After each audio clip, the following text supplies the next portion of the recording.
Welcome to the Caregiving Podcast. I'm Inga. And I'm Julie. And long story short, we have Caregiving.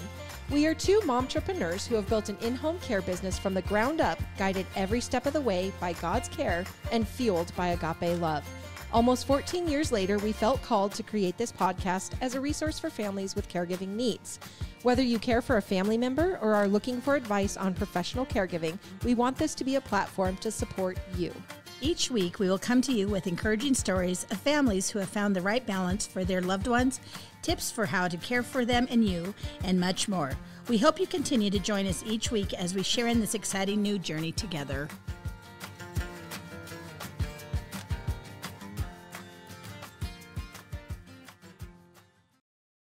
Hello, Sunshines, and hello, Julie. How are you today? I'm good, Inga. How are you? I am so good. Yay. The sun is actually shining. It's beautiful. I can feel it on my back right now. It's awesome. Nice. Yeah. Yeah, much better with the attitude. So when the much sunshine is shining. Yeah, so today we're going to be talking about CPR. That's a heavy-duty hitter. It is a big topic for us. So are you trained? Have you ever been trained in CPR? Several times. Yeah? Have I ever had to use it? No, thank goodness. Wow. But what I understand is that when you get into a crisis mode thing, it just comes to you. And you go to a town and you get to work. Yeah. So that's cool. I think there are certain types of people. There are the people that run into the fire and there are the people that run away from the fire. Absolutely. Yeah. Yep, for sure. I had CPR training a long time ago. Actually, didn't Diana trained several of our employees? Yeah. And it's the Annie, are you okay? Are you all right? Yep. That one. Yes. But I think that it is a lot of responsibility, and I've worried about if I ever actually had to put it into practice. Yeah. But I do agree with you that I think it just comes to you. Yeah. And you'll know what to do. Yeah. And you get super strong in a crisis. Yeah, I actually have an article that the saying out of the whole article. I just highlighted the very last sentence, and this guy said, "Someday it'll be nice if CPR was no longer seen as a heroic act, just one of collective compassion." Isn't that? Yeah. Yeah.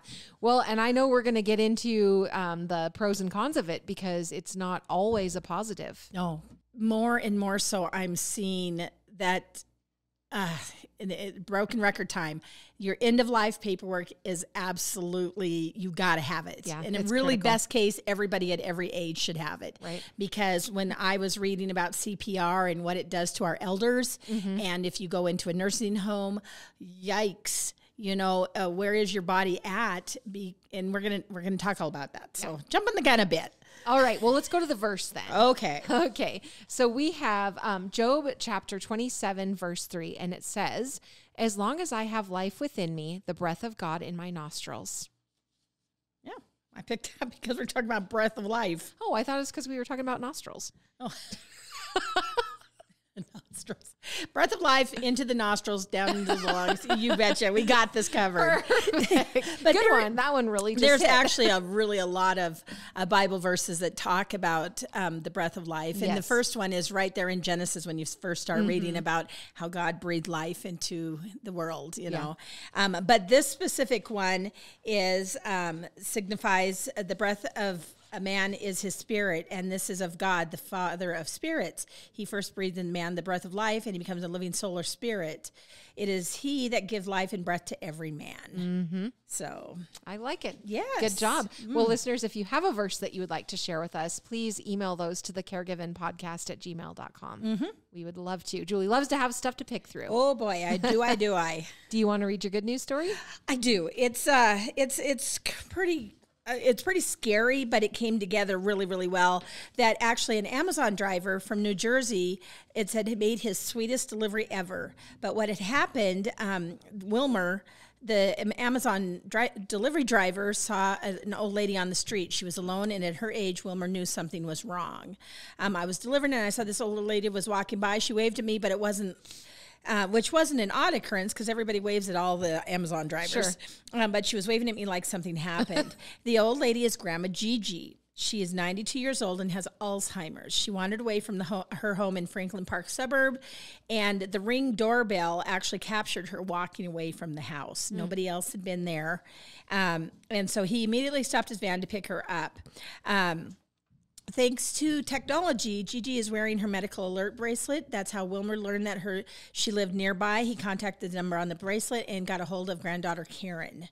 So this is all on YouTube if you want to watch it. So he took her home, got her in safely, and Karen, the granddaughter, cares for her grandmother and her father, who both have dementia. Oh, gosh, that is a big job. Anyway, she said, I felt that Wilmer really went above and beyond. We have this type of great close-knit community here, and if there's something that a driver's going to spot that's out of line, he's going to say, I'm going to make sure that my customers are taken care of because this doesn't look right. And Wilmer said, which I really appreciate, is I think it's very important that the community looks out for each other. He explained, if something happens, see something, say something. You just want to make sure that your neighbors are safe, everybody's happy. It benefits all as long as we're all contributing. So I like that. See something, say something. That's exactly what I was thinking as you were reading that whole thing. More people need to be like that, because I think a lot of times people see something, but they just don't want to involve themselves. Tuck your head and walk away because it's not your problem. Yeah. I'm not that person. I'm more of a nosy broad. If I see something that doesn't look right, I'm probably going to insert myself in some way. You're right. Yes. That's good. Well, I actually have this story. It's called Grandma's Garden, and it's from Chicken Soup for the Golden Soul. It starts with a quote that says, Every blade of grass has an angel that bends over it and whispers, grow, grow. And that is by the Talmud. The story says, I watched my grandma hoe the clay soil in my garden.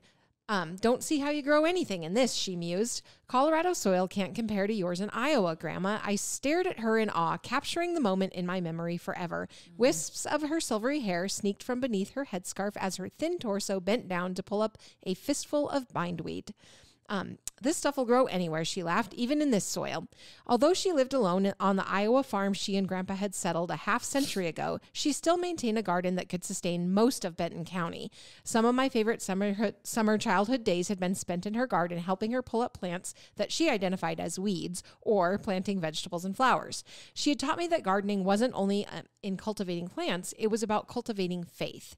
Each seed planted was of that. When I was 7, I asked Grandma, how do the seeds know to grow the roots down and the green part up? Faith was her answer. When I grew up and married, my husband recognized the impressions that Grandma's dirt left under my fingernails and in my heart. He supported my dream to live outside the city on our 2-acre plot, and we had a horse, a dog, a rabbit, 6 hens, and of course, a large garden. I was privileged and overjoyed to have Grandma working in it. Grandma leaned the hoe next to the fence post and walked to my flower to help me plant the daisies she had brought from her garden to mine. She didn't know I was watching as she patted the dirt around the base of the plant. I watched her hand in the sign of a cross above it. She whispered, God bless you, grow. I'd almost forgotten that garden blessing from my youth. 10 years later, those daisies still flourish. Grandma is tending God's garden now, but still influences me. Whenever I tuck a seedling into the earth, I trace a small cross above it in the air and say, God bless you, grow. And in quiet times, I can still hear her blessing nurturing my faith. Bless you, grow. Oh, my word. I just think about that, like breathing life. So breathing faith. good. So good. Yeah. I love it. Cool. All right. Yeah. CPR it is. So the topic on hand. What do we need to know about CPR? Okay. CPR is actually cardiopulmonary resuscitation. It's performed on people who have stopped breathing and do not have a pulse.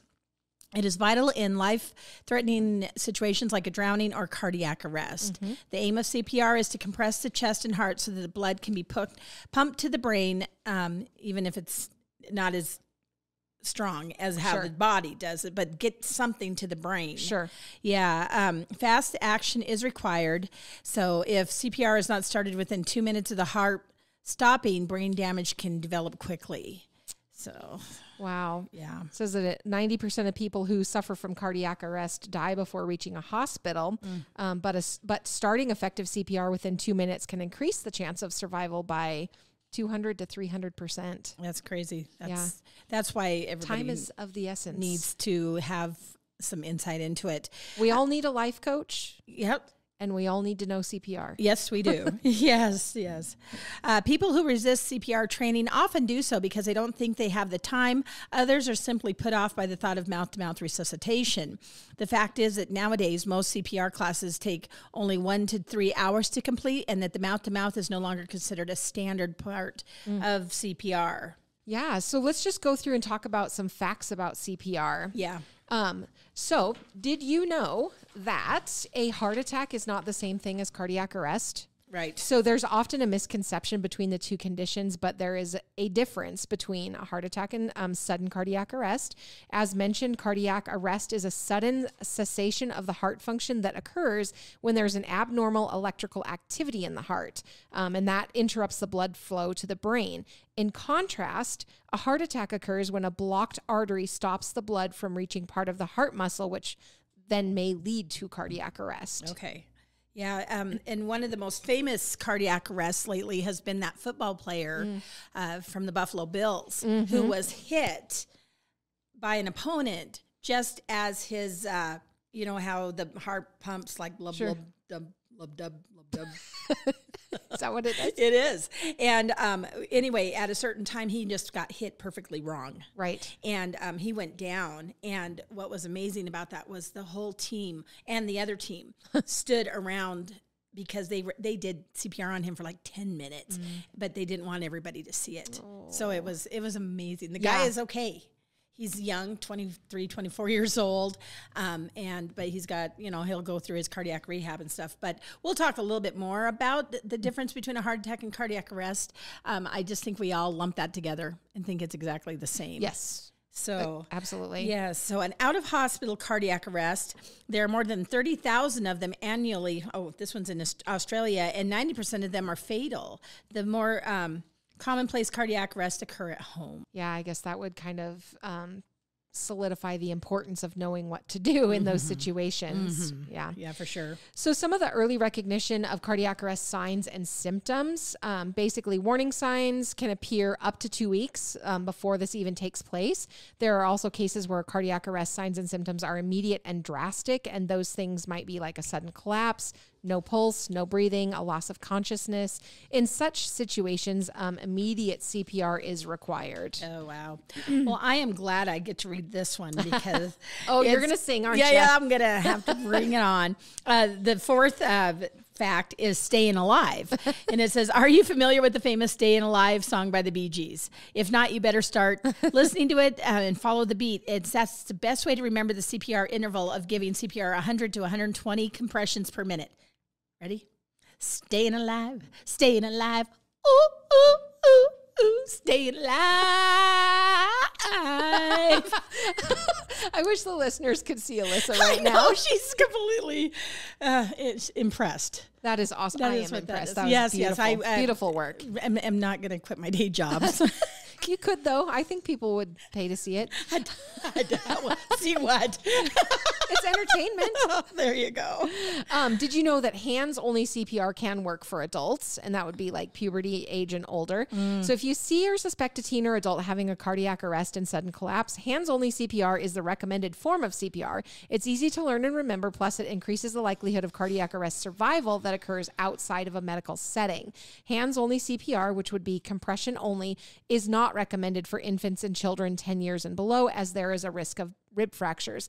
It is possible, however, it takes enough skills and knowledge to properly do it without risks. So if we suggest that you would take an infant or a child CPR class prior to just getting in there with the younger ones. Oof, so you don't want to I would worry more about having to do that for sure. Yep. CPR plus AED, and AED is that shocky thing. Yep. And it's become... Is that the technical name? It is. The shocky thing? Okay, yeah, cool. The shocky thing. And those are actually way more available nowadays than they used to be, because you don't go to a place that doesn't have an AED machine. Right. When I did the first responders class, we actually learned how to do, besides CPR, the AED.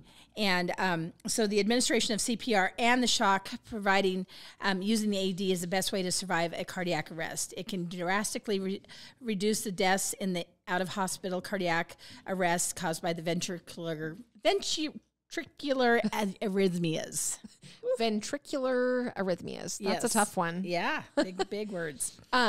So this article actually is written from the perspective of Australia, but I believe it's in the United States as well, the Good Samaritan law. Yeah. And essentially the Good Samaritan law protects bystanders from getting sued when administering life-saving methods such as CPR in the event of an injury. Yeah. Yeah. The other thing that I love that we all need to think about is that any CPR is better than no CPR.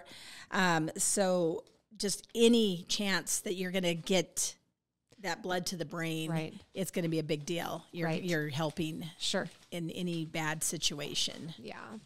Yeah, and it kind of sounds like it's a pretty low percentage of people that actually know it, around 26%. Despite knowing that it is a critical life skill, a small percentage of people are actually trained in it.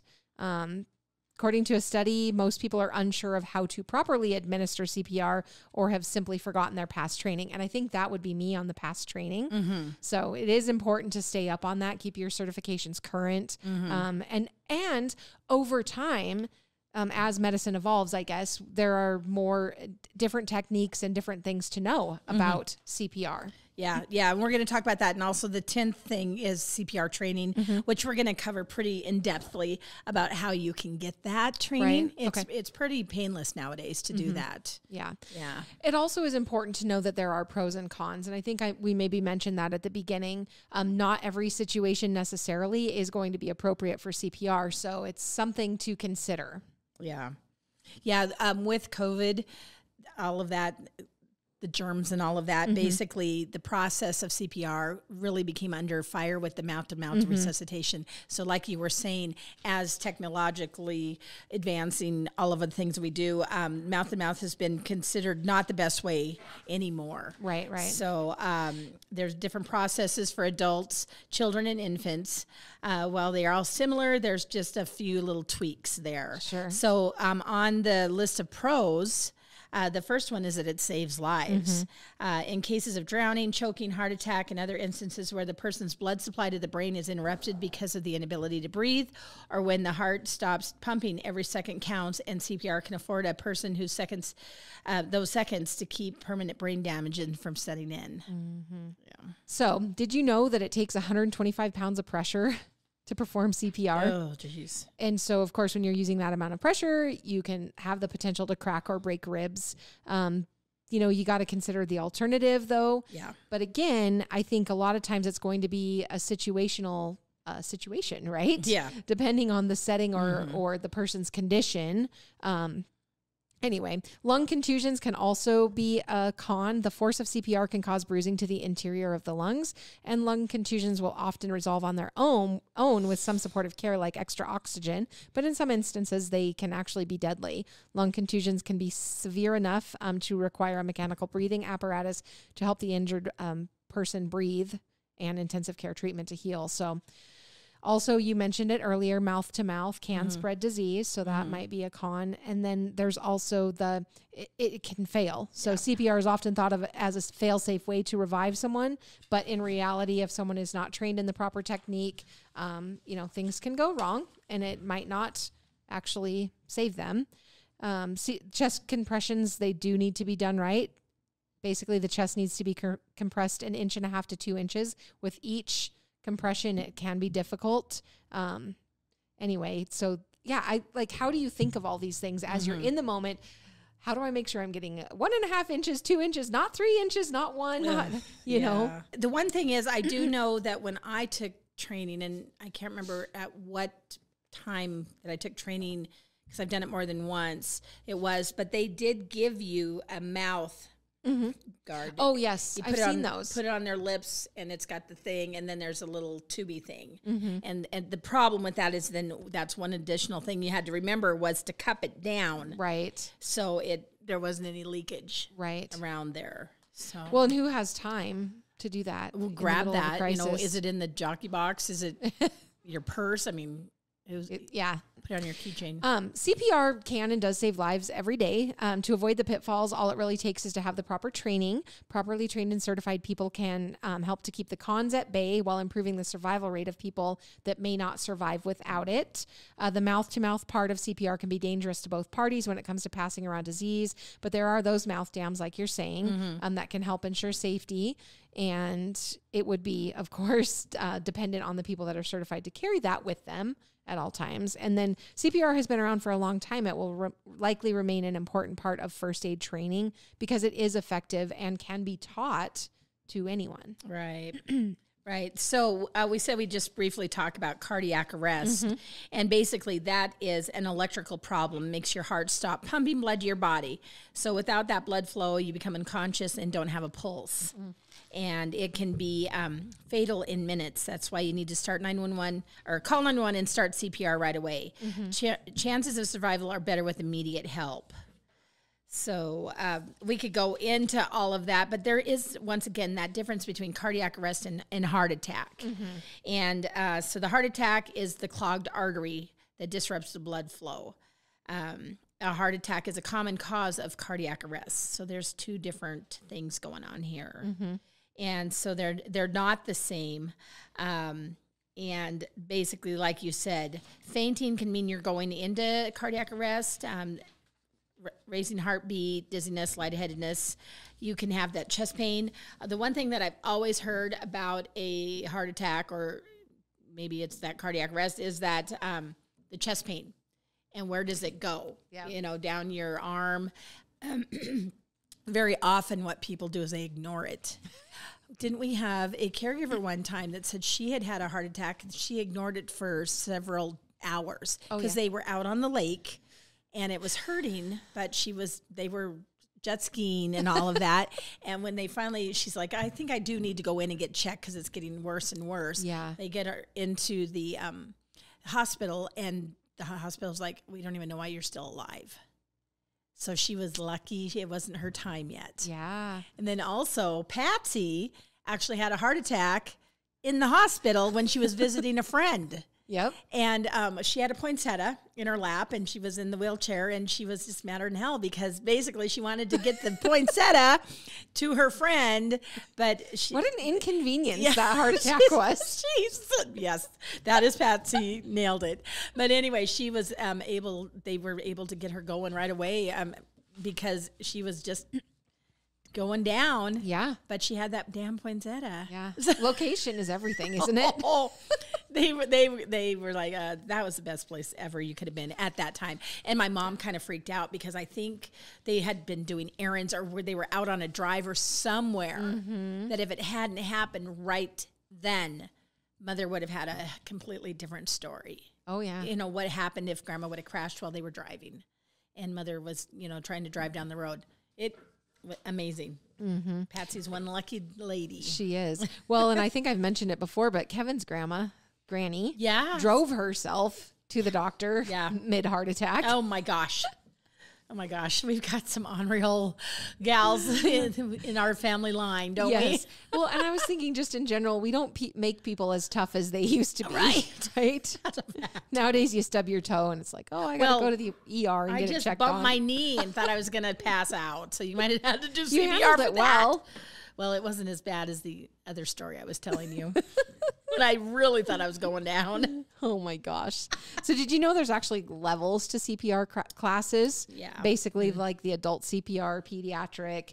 CPR is actually the shortest and most basic of all medical training classes. Classes are designed to their audience, the general public, for example. So basically, if you're a general public person taking the CPR class, it's going to be different than if you're a paramedic or a medical professional. The aims of the training are relatively standardized. The actual courses might different, but broadly speaking, the class levels are broken down as follows. Adult CPR, the simplest form of CPR can be learned in less than an hour. It only covers basic techniques for adults, teens, and adolescents 8 and older. This level is perfect for the workplace or home, particularly if you are caring for an elderly person at risk of cardiac arrest.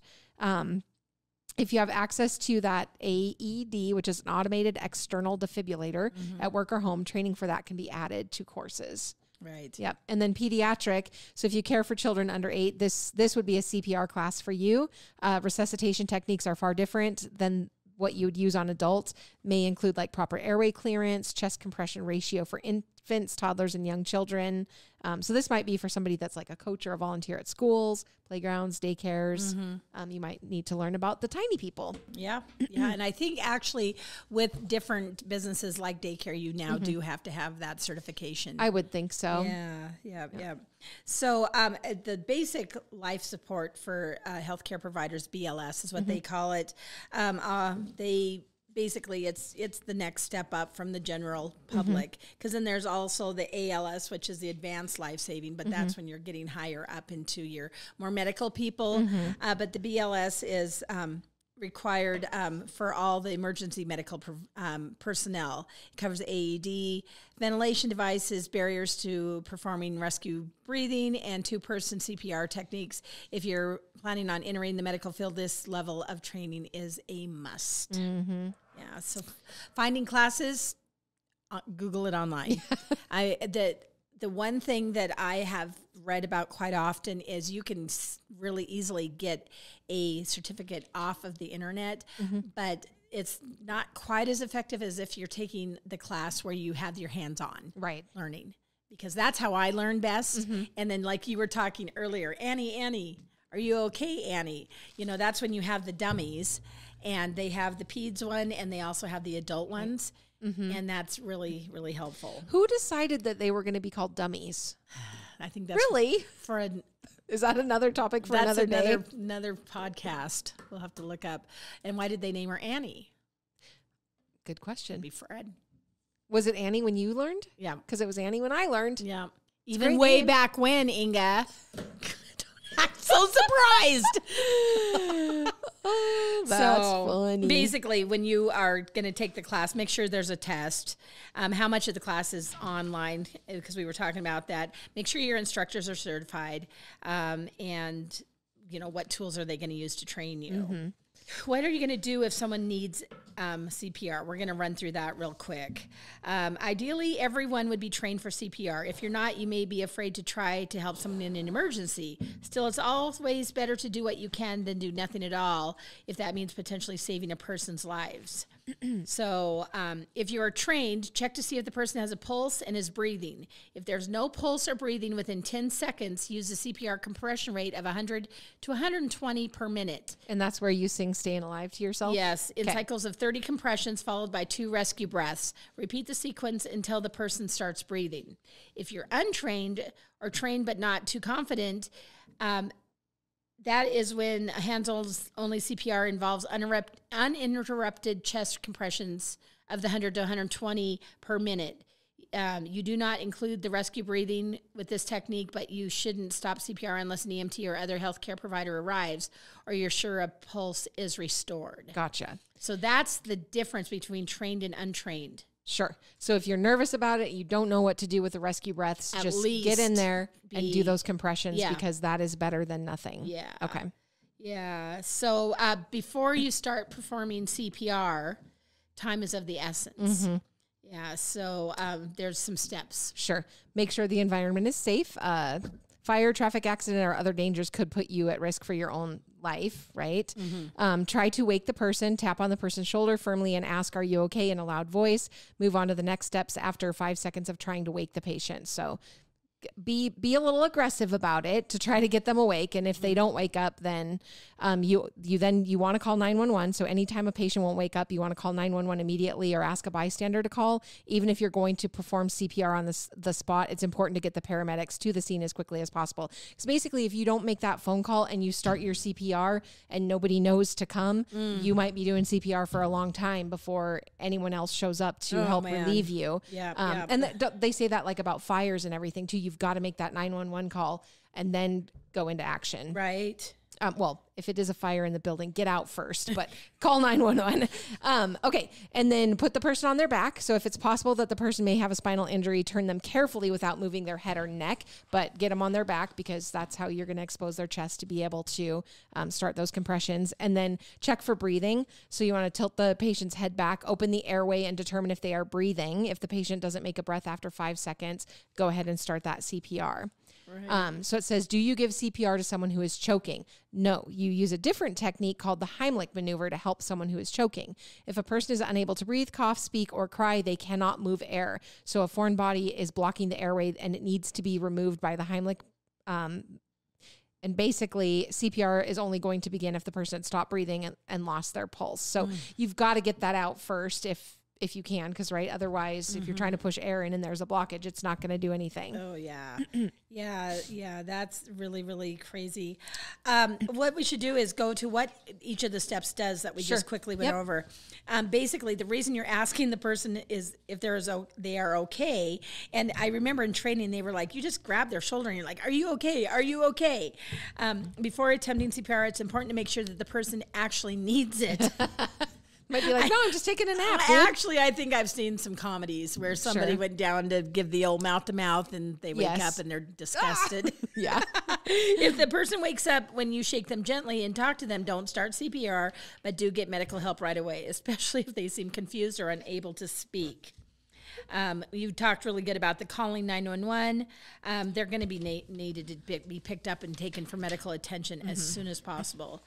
The chest compressions are what is moving the blood to the brain. Keep it working until the heart can get started again. It's critical to keep that blood flowing without interruption. Yeah. Rescue breathing, so basically formerly known as mouth to mouth. It's intended to use your own breath to fill someone's lungs with air and restore their ability to breathe. Rescue breathing has become one of the most controversial steps in CPR. The debate is ongoing about how much is enough or too much and whether it's even necessary. If you do perform rescue breaths, make sure you know how to do it correctly. Right. So that, I think, is why they're saying if you are untrained and unsure, just do the compressions. Right. Right. So with all of that, there are steps, like you had said, to do adult and then to do kids, 8 and up or 10 and up. I think it has said 8 or 10 in different places. Yeah, I think it also depends on how small the child is. Yeah. So we won't go into that because there's so much information on the internet, and we have a ton of show notes. We actually have a poster that's really cool called CPR Key Numbers. Okay. And what that talks about is the breathing ratios, the compression rates, the compression depth, your hand placement, and what do they do? I don't even remember now. You put one hand and then you lock the other, to do it. Rescue breathing. And then important to remember is the activation of EMS and the recognition of cardiac arrest. And that's with that checking of responsiveness. So that will be on the show notes. But now we're going to go into a little bit more, because we usually deal with seniors, the reality of CPR for seniors. And these are some of the facts. And they're kind of hard to think about. It really was hard for me. It's interesting. We'll go through this, and then Julie, you actually introduced me to a book, Hard Choices for Loving People, and we'll talk a little bit in there. But when you think about CPR, it is an interesting thing because in some cases, it might not always be the best.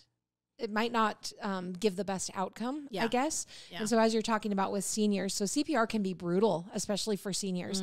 So an important end-of-life consideration for seniors is whether or not they would want to have CPR if their heart stops beating or if they stop breathing. What we usually see on TV paints a rosy picture of CPR and leads many of us to think that everyone would want it. After all, CPR shown on TV, it's quick, painless, and almost always works, right? But in real life, the CPR process is brutal, and survival rates can be low. So before making a choice about CPR, it's essential for seniors to know the risks, the benefits, and their chance of recovery. So let's talk about how CPR really works. Yeah. And the one thing to think about, like you said, is it's much more violent than what's shown on TV. Sure. I mean, that only makes sense, right? Yep. Yeah. Real life CPR means pushing down on the chest for at least 2 inches deep and at least 100 times per minute. So there's 60 seconds in a minute. Yeah. So if you're doing 100 of them, you're going. Yeah. Staying alive. Yeah. Oh. So here I go again. But anyway, I'm trying to make light of a very, very tough conversation to have. Sometimes air is forced into the lungs. Then an electronic shot is sent to the heart to try to get it to beat again. If CPR is successful, all that pounding on the body usually results in major physical trauma.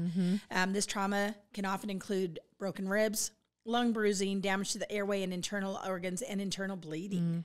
So if you're a senior, were you already frail to start with? Right. Right.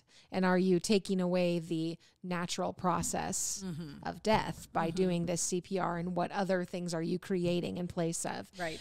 So risks, along with the physical trauma, patients who receive CPR also have to deal with serious long-term consequences like possible brain damage from oxygen deprivation. First, older bodies are physically weaker and less likely to recover from CPR itself. On top of that, the existing health conditions that caused the heart failure in the first place make it even less likely that they will recover at all or have reasonably good quality of life. Because of all of this, some people argue that using CPR on seniors leads to an unnecessarily prolonged and painful death. Oh, that's crazy. I think about my mom's boyfriend, Craig.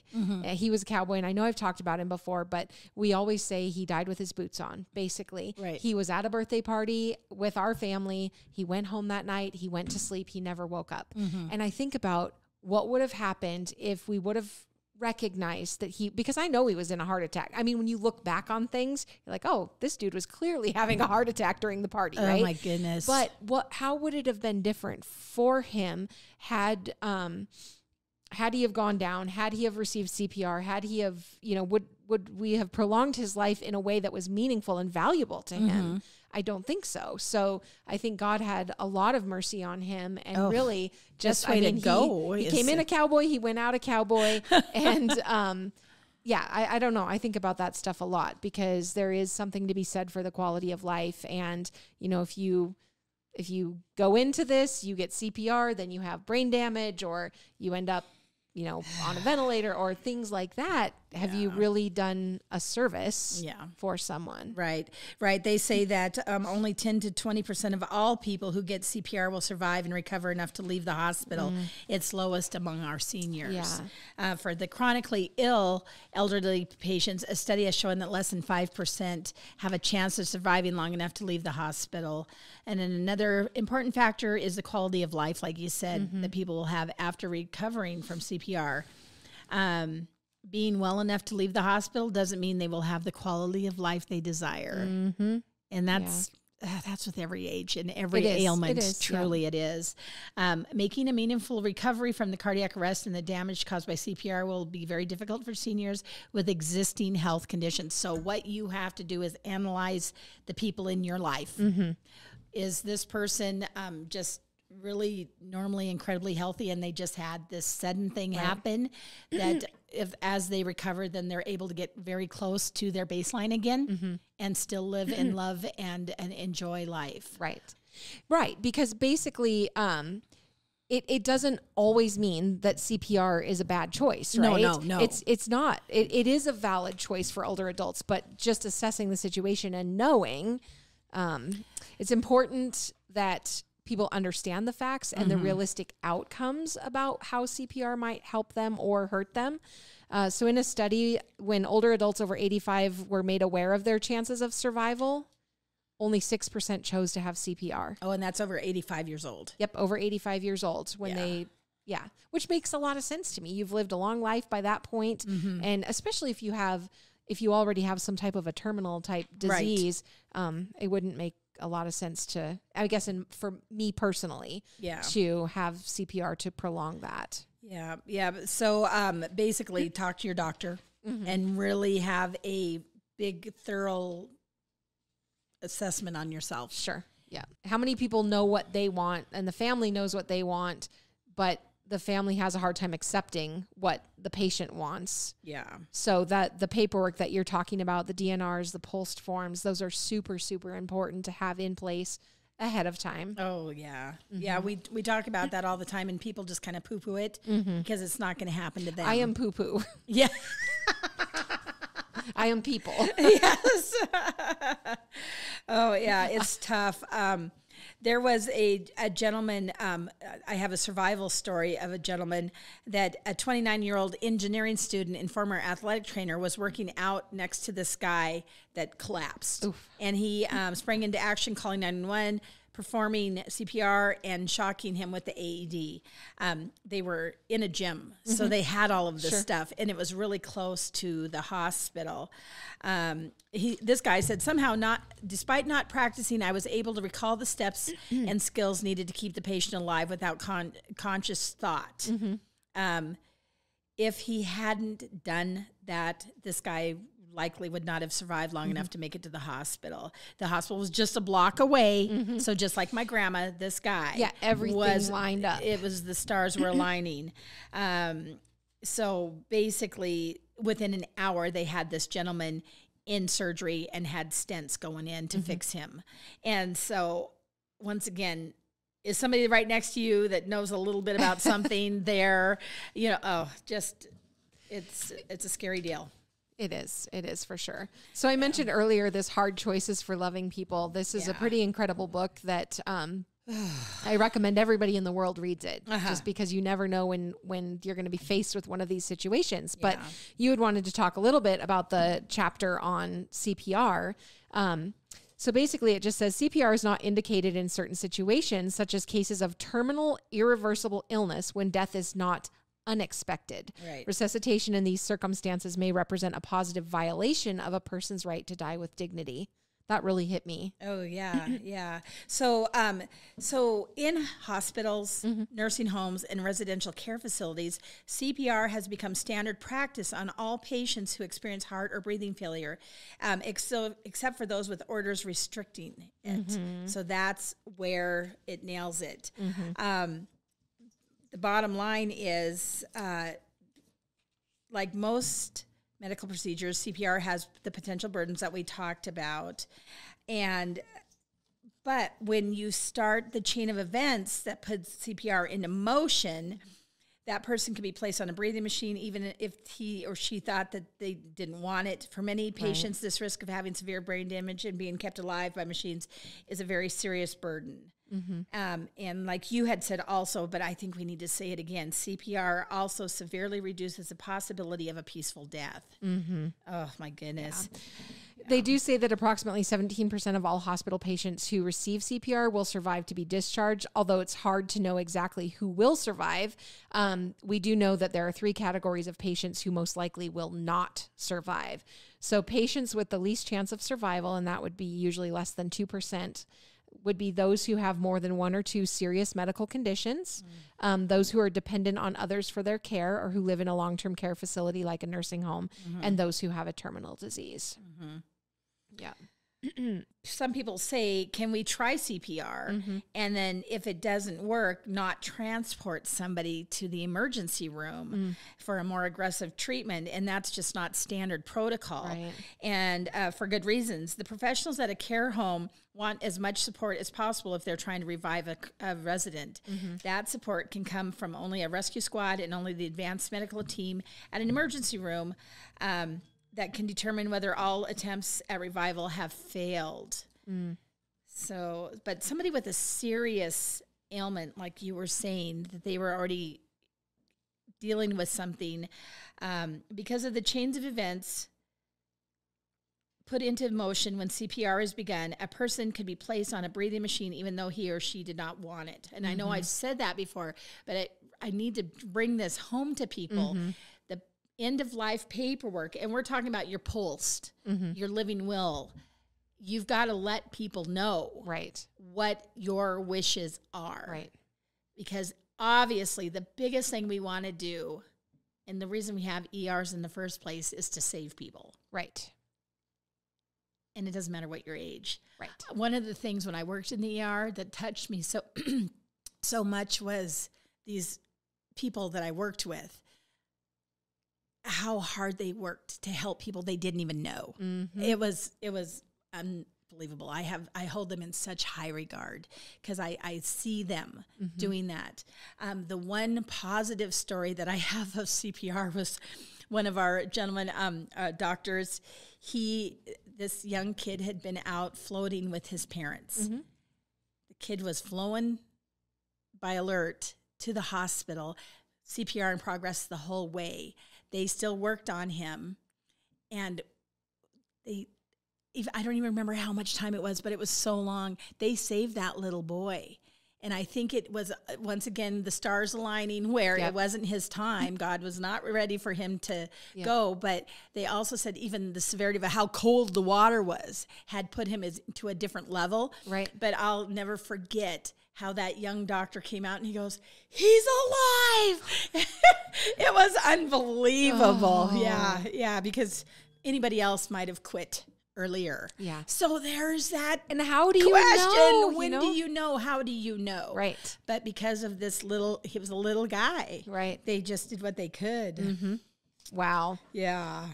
Yeah, I don't think all CPR stories are bad, and I don't think all CPR stories are good. You know? Right. I think what we're trying to say here is what is best for you. Mm-hmm. What do you want? Yep. I mean, I am scared to death of somebody pushing on me and breaking ribs and doing this and doing that.